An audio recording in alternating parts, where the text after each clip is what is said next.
Hey guys, John here. Today I'm going to teach you how to make a very easy sub bass in Sytrus, and it sounds like this.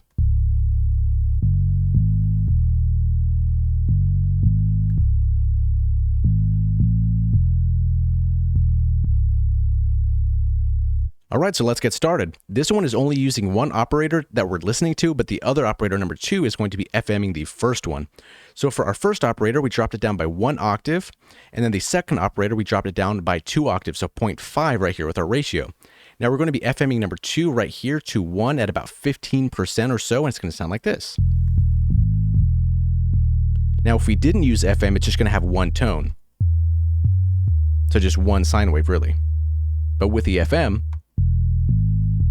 and this is very to taste, only use a little bit, because if we go too much,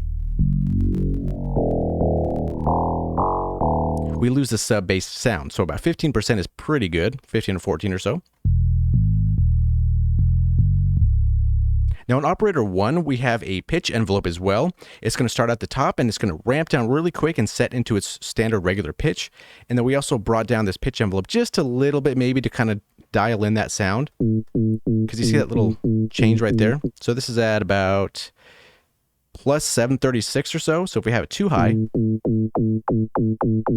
don't want it too much. Just 736, bring that back down here. Around there, okay? And then our volume envelope is going to be a quick attack, kind of a little bit of sustain here, drops down just a little bit, and then a fast release. And then something also I added to this patch for a really cool effect is if we go to our main right here, I add an order of 3 unison. The panning is going to be maybe 30%, so it's not too far spread out. The volume is going to be almost all the way up, and then the pitch is going to be maybe 17%, so not too detuned, and the rest of these sliders are going to be down. Now here's where the cool part comes in. We click operator 1, we go to the unison tab, and then the pitch, and then we have this little center dot right here. So regular, it sounds like this, right? But if we bring this up all the way, so 12 semitones, 1 octave,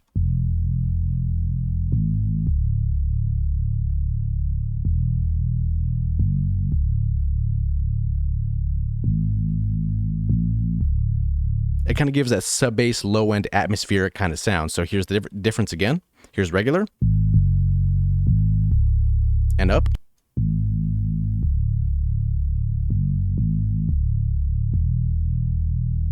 And that's pretty much sub bass in a nutshell, well, this specific type of sub bass. So hopefully you learned something, and we'll see you in the next video.